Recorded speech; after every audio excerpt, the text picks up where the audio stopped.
one of the most common misconceptions that I hear, like particularly from non-vegans, is that it's a restrictive diet. And I've heard that term used so much, even in like healthcare resources, and it's not a restrictive diet. I mean, for most, veganism is actually an opportunity to eat more, explore a range of different foods, different fruits, vegetables, grains, pulses. Welcome to Veggie Doctor Radio. I am your host, Dr. Yami, board-certified pediatrician, certified lifestyle medicine physician, certified health and wellness coach, author, speaker, mother, wife, and human being. I passionately believe in the power of diet, habits, and mindset in sparking and sustaining well-being and joy in our lives.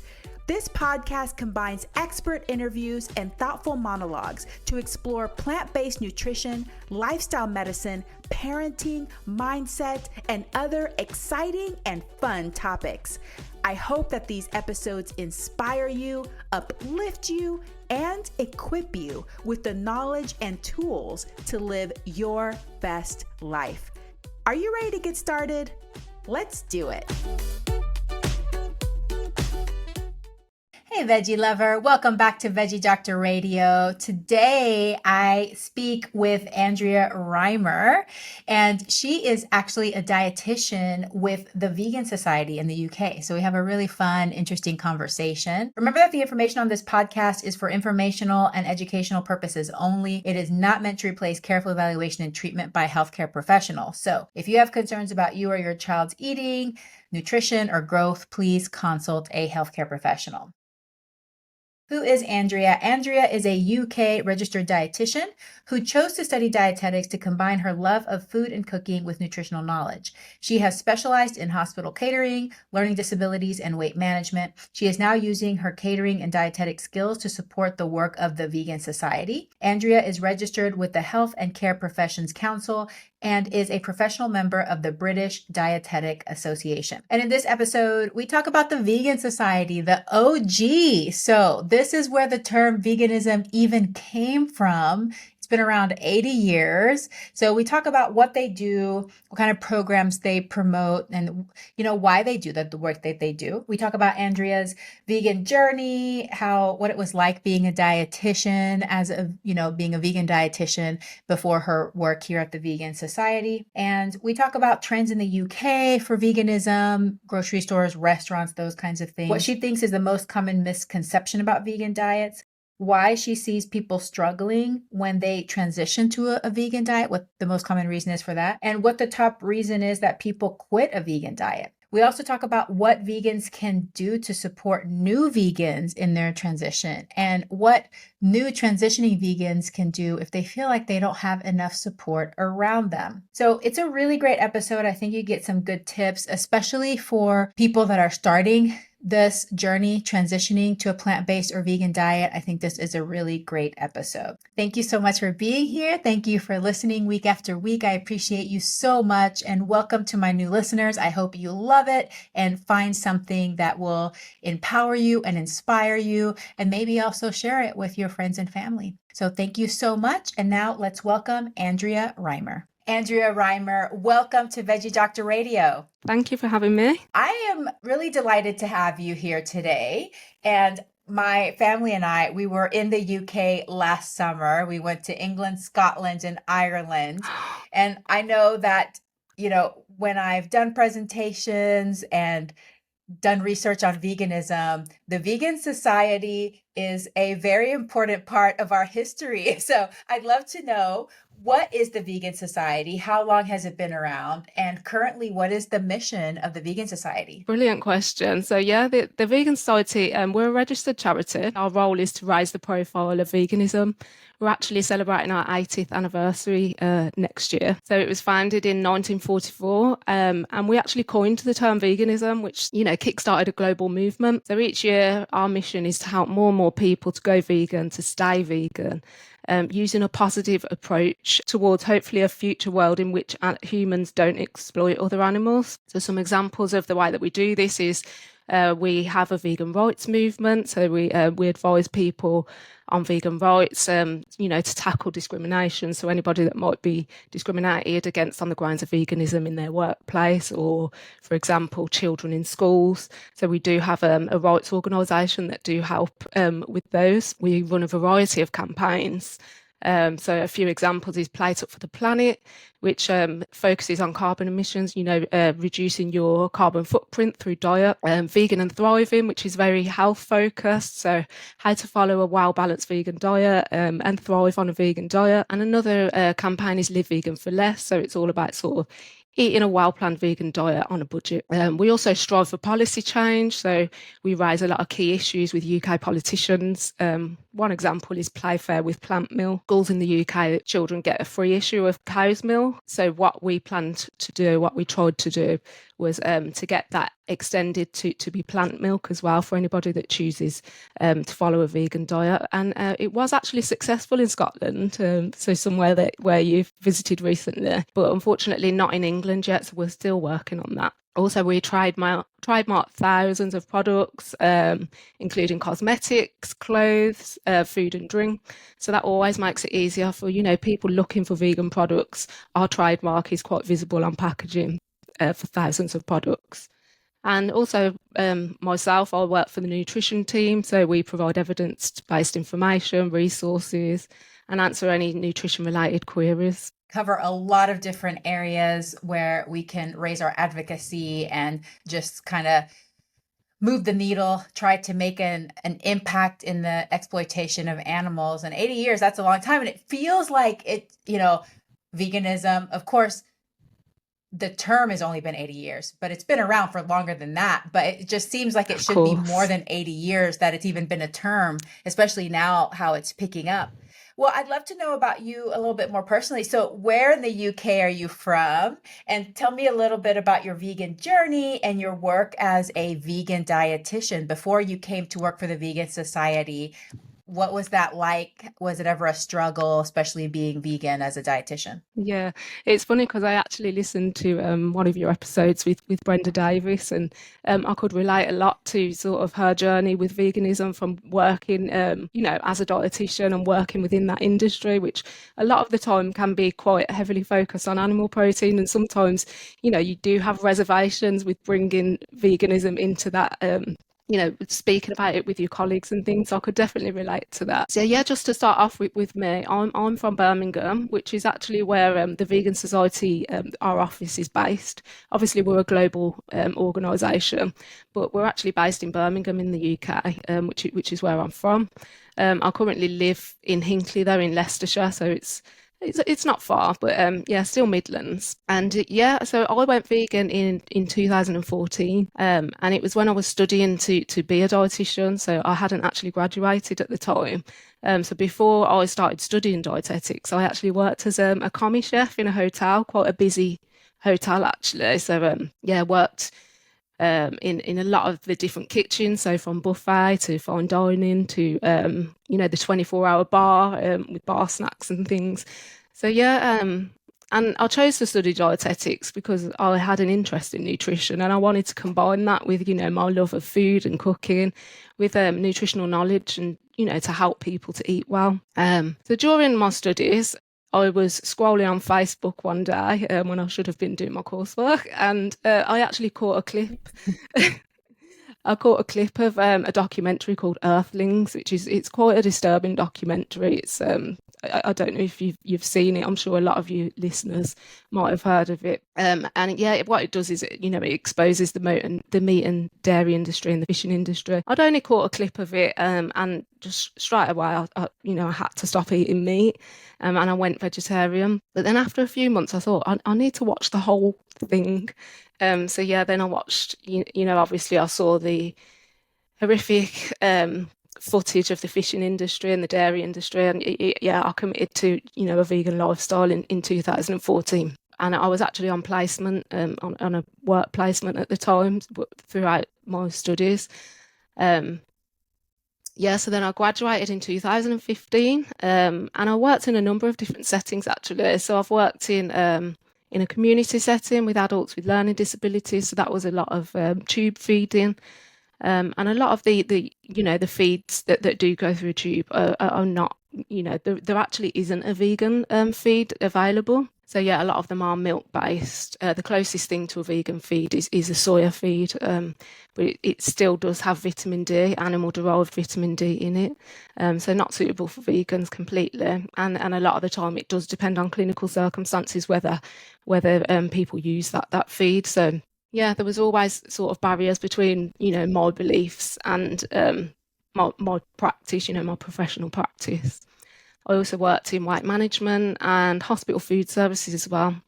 So in hospital food services, I was able to, increase a bit more of the plant-based options on the menus by talking about, the health benefits and how to also incorporate more sustainable eating onto the menus. So that was great. And then, although I was helping people to manage their diets, encouraging a lot more plant-based eating to support health, my role still never fully aligned with my own beliefs. So then in 2021, so 2 years ago, I started at the Vegan Society, and I've learned so much since being here, and I just feel so fortunate to be on a platform where I can share that evidence-based information on vegan nutrition.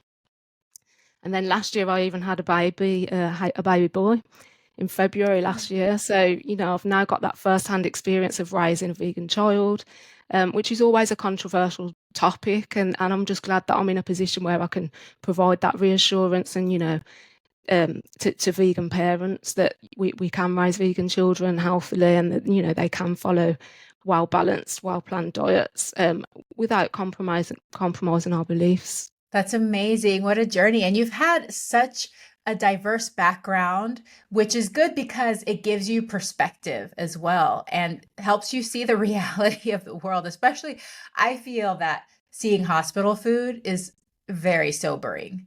And my husband, he is a hospitalist only. So he only works in the hospital and he's constantly complaining. He's also plant-based and he's constantly complaining about how there are no health promoting options in the cafeteria. Everything's fried. There's bacon this. There's, like everything has meat in it. And you would think that it should be the opposite, right? Like the hospital cafeteria should be one of the healthiest places to eat in the town. But no, it's like, in some ways worse. So it's good to be able to see those perspectives and see what people are challenged with in our society, that it's for them, it seems extreme because everything around them is like the opposite of what we're promoting, right? Like health promoting plant foods, but everything around them is like not that. Definitely. And I know in the UK as well, a lot of the nurses that would do the night shifts, the cafeterias aren't open, so they'd have to rely on, vending machines and convenience foods, or even sometimes ordering a pizza in or something if they wasn't prepared and didn't have their own lunch. So yeah, it's definitely something that needs to be improved in hospitals, the staff catering. And actually, when I worked in food services, we was trying to do that, and we was incorporating a lot more plant-based meals. Just to meet health targets. It just so happened that, to meet those whole grain targets and to meet that saturated fat target, a lot of the plant-based meals just naturally fit that criteria. So that was really interesting. And it did take a lot of education and convincing chefs to incorporate those meals, because a lot of classical chef training does use animal proteins and animal ingredients, and there can be that resistance from some chefs that are just used to that way of cooking. Yeah, definitely. It's just what they're used to and what they've known. The Humane Society of the United States here, in the US, they do this really cool training where they go to universities and they go to hospitals and they train the chefs there to learn how to incorporate these plant-based foods. And I know that one of my friends, one of his big pushes is to try to link up the actual industries that are producing the food with the companies that are having to buy this food to mass produce, like hospitals and university, big cafeterias, because the supply chain thing also needs to Mm. be figured out. If for a long time they've only ordered, ground beef, ground beef, ground beef, they may not even know that these other options are available, the pricing, the storage. It's like all these different systems need to be thought of before we could just say, put more plant-based options, so it is complex. Also, I just want to congratulate you on your baby. And I'm not sure if you saw the recent study that showed that they compared the breast milk of vegan moms to omnivore moms. And they found that vegan moms produce just as much choline and B12 and, nutrients as omnivore moms. So when I saw that study first of all, I was like, oh, good. I'm so glad that, that's something that the public can trust. But then I thought, well, duh. I mean, this whole time we're drinking the milk of a cow and the cow just eats grass. Mhm. So we're trusting the cow that's only eating grass to have all the nutrients. But then if a mom is only eating plants, somehow it's going to be deficient. Isn't that wild that we even worried about it when the whole time we're just like, cow's milk is the best. The cow is just eating grass the whole time. Yeah, that definitely. I haven't actually come across that study, so I'll be interested to read that. That's really good and definitely, obviously, a step in the right direction for us. Absolutely. Just released in the past 2 weeks, so it's new. I'll send it to you. Okay, brilliant. So Thank tell me you. about in the UK. I know being in the UK was so wonderful. I felt like it was pretty easy in England, Scotland, and Ireland to find plant-based options, easier than I thought it was going to be. I saw that there was definitely a trend for more, but you live there. You're part of the vegan society. What are the trends like there in reality for people adopting a vegan diet and the availability of vegan alternatives in grocery stores and restaurants? Well, it's definitely improved since I became vegan in 2014. It's a lot harder to, get, um, I suppose, commercial products. But the latest data that we have in the UK is from 2019, which shows that 1% of vegans, there are 1% of vegans in the UK, and that's around 600,000, which has more than doubled since 2014. So we expect that trend has further increased today. And most supermarkets, they do have vegan staples such as plant milk, tofu, meat alternatives, even vegan ice cream. And a lot of the cheaper supermarkets are having this as well, which is really good to tie in with our Live Vegan for Less campaign. So we know that we can eat plant-based on a budget, eat vegan on a budget. So yeah, you can buy your vegan staples for much, much cheaper. And there aren't many places now where you can go without a vegan offering, to be honest. So a lot of chain restaurants in particular and public sector catering. So as we mentioned, in hospitals or councils, workplaces, they're definitely increasing their plant-based options. And a lot of it is to sort of meet their sustainability targets as well as health targets. So yeah, it's really good to see. We're not quite where we want to be, but definitely improving. And in Yeah, the making UK, the steps plant towards a better future for definitely, sure. yeah. And in the UK, the plant milk market is booming. Like we account for about 15% of the total European market. Wow. And then that's estimated to double by 2025. The same for meat alternatives. So we account for the UK accounts for almost 30% of the total European market. And seitan was one of the fastest growing meat alternatives, and that's popular in chain restaurants. So Wagamama's now, they've increased their plant-based options. They have a lot of meals with seitan in there. And then also, reasons why people are sort of turning to these things. British consumers actually view that reducing the consumption of animal products is a great way to lessen humans' impact on the environment. And we know that, a vegan diet is one of the single biggest ways that you can reduce your carbon footprint. And again, that ties into our campaign Plate Up for the Planet, where we're looking at we're sort of comparing an omnivorous diet to a vegan diet and how much a difference that makes with your carbon footprint. So yeah, the UK is definitely kind of leading with the vegan market, and we actually have one of my colleagues at the Vegan Society. She's from San Diego, and she was explaining sort of the difference of UK versus US vegan market, and she did say, the UK is kind of leading the way there. So yeah, it's really good for us. Yeah, I have to admit that on social media, I'll be scrolling and there'll be like an announcement on one of the vegan, pages about some product, and I get super excited. And I'm like, yes. And I'll look, I'll be like, only in the UK. And I'm like, why only in the Yeah. UK? So it does seem, of course, that's like a biased view because, it's what I'm seeing on social media. But sometimes it does seem like y'all get everything first, and then we have to wait a few years, and then we start getting it. So that's really, really interesting. What do you think is the most common misconception about vegan diets? I think one of the most common misconceptions that I hear, like particularly from non-vegans, is that it's a restrictive diet. And I've heard that term used so much, even in like healthcare resources, and it's not a restrictive diet. I mean, for most, veganism is actually an opportunity to eat more. Explore a range of different foods, different fruits, vegetables, grains, pulses.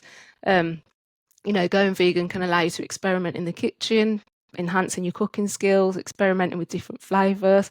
I mean, I know that I'll definitely eat a much more variety of foods now than I did, when I was before I was vegan. And I think that's a lot of people can relate to that since going vegan.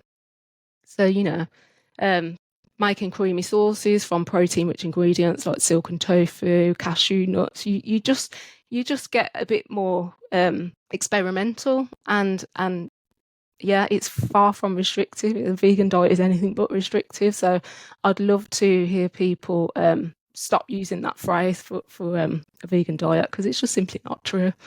Yeah, no, I agree with you 100%. And it's one of those things that you're raised in a paradigm. That's how you see things, and you don't really know the other side until you start exploring it or you live it.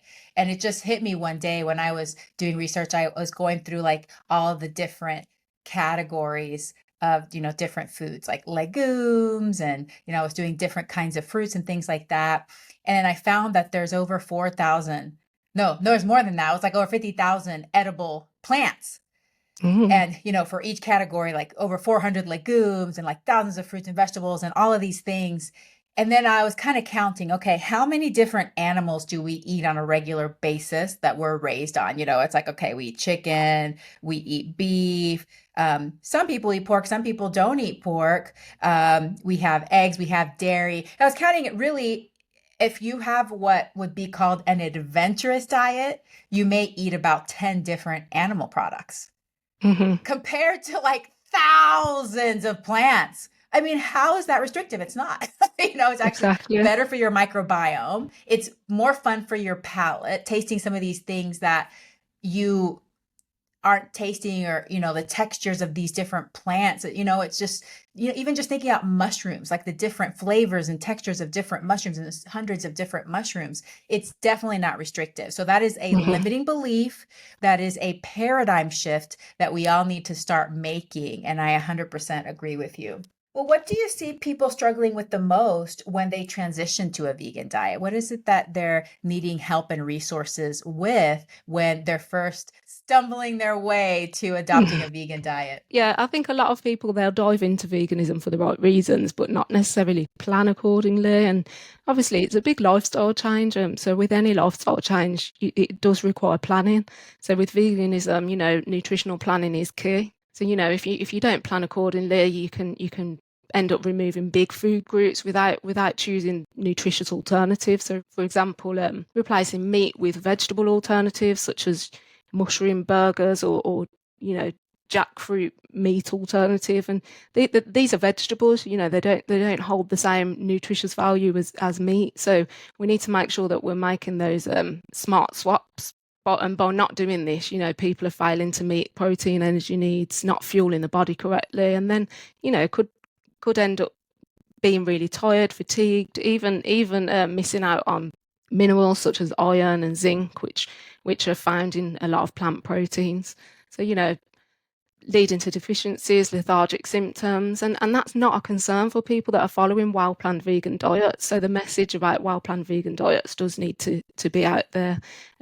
And obviously the Vegan Society has a lot of resources for that. We've got nutritional overviews to show how you can follow well-planned vegan diets. So, swapping your meat for plant proteins, legumes, nuts, seeds, beans, pulses, tofu, seitan.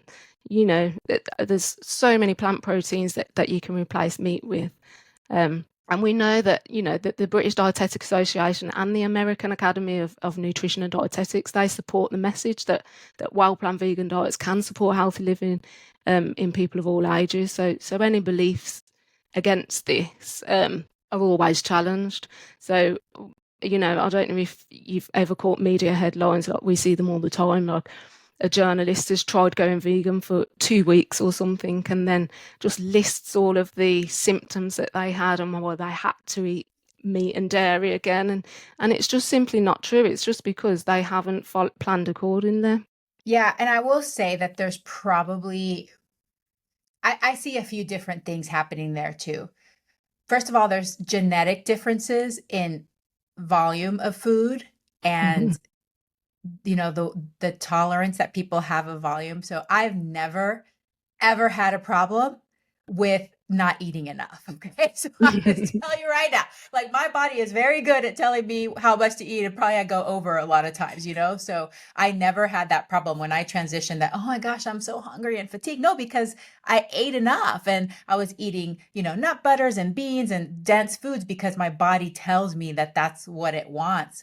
So I think there's a difference that some people have these preferences, or they're just not volume eaters. So when they change from a diet that's more calorically dense and they're just like, oh, vegan means salad. And so then they get filled up on, low calorie density foods. They're not able to tune in and they're feeling fatigued and hungry and not good. And it's just like you were saying, they don't have enough energy. They're not putting enough energy density in there. The other problem I see is when people have macronutrient phobia. So I know in your society there too, the Westernized society, right now it's carb phobia, right? Like nobody wants to have carbs.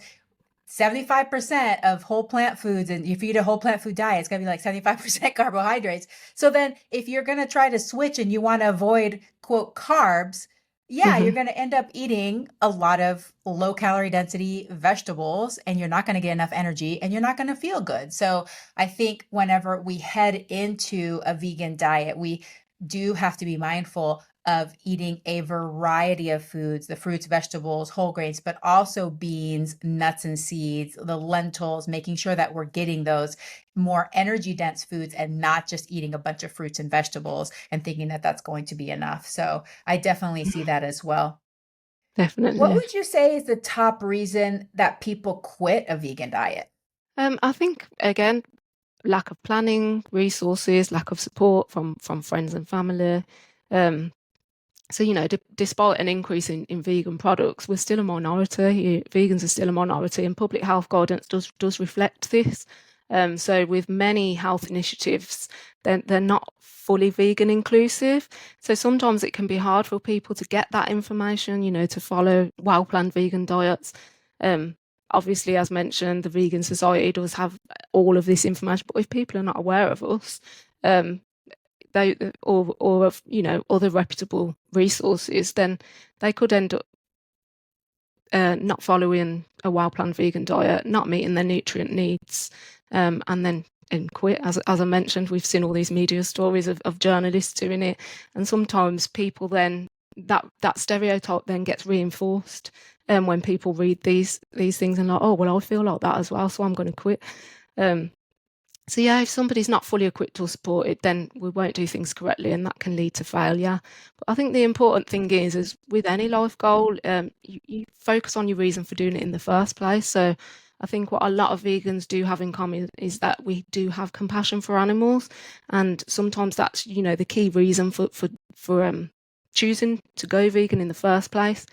Many of us aren't born vegan, so it will take some time to come to grips with a whole new lifestyle, a whole new mindset, and that is going to include times of relapse. with any lifestyle change, we're going to experience times of relapse. And I think it's just a case of being kind to yourself, not giving up, and exploring the reasons of, why you relapsed in the first place, and how can you overcome those barriers next time. And again, looking for that support. Absolutely. Oh, that's very wise. And I was thinking while you were talking is connecting with the why, because there's a reason that a lot of people are like, I want to try this, whether it's for the animals or for the environment or for their health and longevity, going back and connecting to why did I do this? Problem solve. Like, it doesn't have to be like, just like anything in life, when you're learning a new sport, when you're not going to get it perfectly the first time. It's not going to go just like smooth, like you knew it your whole life. It's not going to be like that. In those situations, we're all like, okay, how can I do this better? But sometimes when it comes to diet, I think people get so scared, they think they're doing the wrong thing. So they just completely abandon ship. It doesn't have to be like that. Reach out, get resources, problem solve, connect back to that why, write down your goals, revisit them, take baby steps, and kind of like what you were saying, going back to that, is it doesn't have to be all or nothing either. I think that some people think, oh, I failed, so I'm just not going to even do anything. So I'm just going to go back to exactly the way I was before. Okay, maybe I'm not going to be able to quit dairy right away, but I'm going to try to quit meat first. Or maybe I'm just going to start with breakfast, and then next week I'm going to add lunch, and then the week after that I'm going to add dinner, and then after that I'll work on how do I navigate social situations. You don't have to do it all at once right away. Tweak, problem solve, and get resources. But I think connecting with that why do you really want to do this? Why does this align with your values? Why are you feeling moved and called to do this? There's a reason. So I love everything that you said about that. Speaking of support, though, because that is a tough one. I hear this a lot. Because we're such a small population, most of the time, the majority of people around us are not going to be vegan. So Yep. that makes it hard for some personality types. I don't mind making waves. I don't mind rocking the boat. I'm a bold person. Not everybody's like that. So tell me, first of all, what can us, more experienced veteran vegans do to support new vegans in their transition? So that's one question. The next question is, for those new vegans, what can they do if they feel like they don't have support? Yeah, I think to answer your first question about how we can support vegans, I think it's being transparent, sharing your experiences. How did you overcome barriers? I'm sure a lot of us have relapsed at times. I don't even know if relapse is the correct word, but sort of compromised our veganism for practical reasons, or and the definition of veganism does actually recognize that it is what is possible and what's practicable, and that differs individually. And as you said, it doesn't have to be all or nothing straight away. Start with small changes, have vegan breakfast for a week, the next week add on vegan lunches, the next week add on vegan dinners. So, experiment with different ingredients in the kitchen. Get your cooking skills up before you commit fully to a vegan lifestyle. Just become fully equipped. And we can all support each other by sharing recipes, sharing our experiences, sharing resources. There's a lot of vegan social media groups that you can join for support. I'm actually a part of a few UK vegan families and parent groups, and actually US ones as well. And I've found those really helpful for support, because it just shows that you're all going through the same experience, and it can be difficult at times. So yeah, getting that support from vegan groups, vegan organisations. And yeah, as I said, it doesn't have to be all or nothing. So to start off, making smart swaps, as we said. So maybe you just want to replace milk with calcium fortified plant milks, or replace meat with plant proteins. Just starting off with maybe removing food groups and replacing them with plant alternatives, just to see how you get on with that. And we know as well that making a complete vegan transition in a short space of time, we're getting so much beneficial fiber and soluble fiber, but that can be a lot for our guts to handle. So sometimes doing it slow and gradually is better for our bodies as well. and as I said, share recipes with each other for balanced recipes. Actually, Vegan and Thriving is a really good campaign to follow. A good place to start for vegan recipes that we can guarantee that they're nutritionally balanced. There's even like batch cooking for families. So yeah, just checking out what resources are out there, and yeah, having a plan before you make that commitment. You're very right. We live in a great time in that even if the people right around us aren't vegan, they don't understand why we're doing what we're doing. We can access technology. We can get on social media. We can find groups. There's lots of groups that meet and have potlucks and things like that. And that's a great way for people to feel supported and find community as they transition. I know that when I first started, that was super important to me because I knew no vegans. It took like a couple weeks before I met the first vegan. I was like, hey, vegan friend. And she brought me books and told me about documentaries she recommended. And then I ended up, because I live in a small town, I ended up having to start my own group. And now it's, growing group on social media as well. But you can do that too. If you can't find a group, start your own group. Exactly, and you will be yeah. surprised that people will come out and find you and join your group. So Yeah. I think there's a lot of people that are looking for that community. And That's yeah, really and good. a lot of my friends are not What vegan as well. And the other day, I cooked a vegan curry. So I did like potato and green bean curry and chickpea and spinach curry with some chapatis, some rice, and none of my friends was vegan that ate it, but they all wanted the recipe after. So I think, yeah, sometimes just including your your non-vegan friends in your journey can help people, maybe persuade people not to go fully vegan, but at least dabble in a bit of veganism as well, if that, for want of a better word. I mean, it's amazing. You never know what that little planted seed is going to do. Mm-hmm. Just being kind, just sharing your food. I think food is just one of the best ways, because I think that's what people think is because they're like, yeah, I don't want to exploit animals. I don't. That doesn't align with my values, but I can't eat cardboard and grass my whole life. That's what they're thinking, right? I Yeah, can't yeah. eat, I just can't do that. There's no way. And I can't give up cheese. But if you offer them this delicious food, I mean, I have people tell me all the time, "Oh, I could easily go vegan if you would just cook for me all the time." Like it's not that hard, y'all. Like I literally make the simplest food ever and it's delicious. So Mm-hmm. sometimes you just never know what that little planted seed it's going to start growing in somebody's mind. It's going to open up that possibility of like, maybe this is more possible than I thought it was going to Or be. grow feed for And animals, and slowly animal over products only time, contribute to they may get there and 18% you may be of global surprised. calories. A So couple years we can later, see they're like, what an guess what? inefficient I decided system I'm that going to go is. vegan. And you're like, yes. So that's one of the best feelings ever. Andrea, what do you wish more people knew? I think I'd like people to be more aware of where their food come from. So, the whole process from farm to fork. For example, 77% of agricultural land globally is used to farm animals.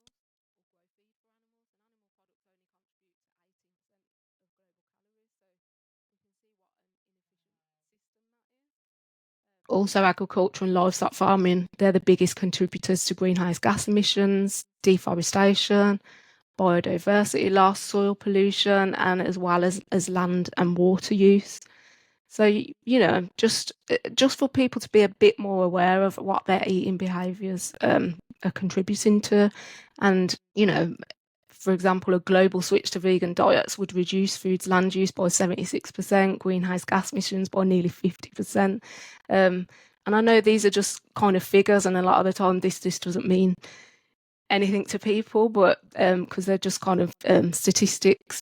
But yeah, I just think, for example, knowing where your food comes from. As I said, my reason for going vegan was watching that documentary and being aware of the practices, slaughterhouses and even the just the industry altogether, like intensive farming. And yeah, I think if a lot more people was aware, it might, and it was more transparent, then a lot of people would change their eating behaviours, and then that then leads to, with the supply and demand, it leads to government change, food system change. So, it all starts off with us. And I just wish that people would be more aware of that. Obviously, organisations Yeah, like that's so powerful. us, like the Vegan Society, and a lot of vegan influencers. So there's a vegan influencer from the UK called Earthling Ed. I'm not sure if you're aware of him. I think he's quite Mhm. global now. But people, vegan influencers, organisations like ourselves, we're committed to this. So we do believe that change will happen. It's just a slow process. Yeah, that's so powerful. And I think it does start with recognizing it. I speak to a lot of guests that they made their decision when they were children, but it took several years, even when they were children, to make that connection. But once they made the connection as a child, it usually was at the dinner table, right? When they were casually said, "Oh yeah, that was the chicken you saw at Aunt Betsy's house or whatever," and the child was like, "Wait, what? What? Nobody's told me this." And then suddenly they were like, "Yeah, I don't stand for this." And so a lot of us, we haven't made that connection. We're blind. We're completely separated from that piece of meat at the store and the animal that it came from and the whole process it takes, not just causing so much immense suffering for the animal, but for our planet, for the workers. I mean, there's just like every step of the process, there's issues. There's issues that break our hearts. If we were to know the issues, it would break our hearts. So I think you're right. I think it is how can people open their hearts to learn more about this? And then once they learn about it, what steps would they like to take to start making change? Yeah. Well, Andrea, this has been really great. I would love to hear a little bit more about you. I know you have a little one, so it makes it a little bit hard to have your own time, but do you have a morning routine? And if so, what is it? Yeah, I mean, I have a semi-morning routine. So that involves obviously the little one. So I'll get up with him. What he probably gets up about 7. So I'll make him some breakfast, give him his vitamins, um, and then I'll have a cup of tea. So I actually drink red bush tea now. So when I was pregnant, I stopped drinking caffeine, and now I've just stuck to that, and I actually prefer it. The caffeine-free tea. So yeah, so I'll have a cup of tea, give him his breakfast, take him to nursery, and then I'll come back and have my breakfast. So maybe overnight oats or sourdough toast with peanut butter and banana or something like that. But me and my partner actually take it in turns with the morning routine. So sometimes I'll get up with him and sometimes my partner will. So if I'm not getting up with him, I'll try and make use of that time to, get out and go to the gym. And I'll usually do like a circuit class or a body pump or something. So yeah, that's my morning routine. And then obviously I remote work for the Vegan Society. So after I've sort of sorted my morning routine, I'll then log in for work. Get your day started. I love it. That sounds fabulous. And I love how you share the duties with your partner so that you can also have that time for self-care and your movement and things that are going to contribute to your well-being and longevity. That sounds wonderful. I love it very much.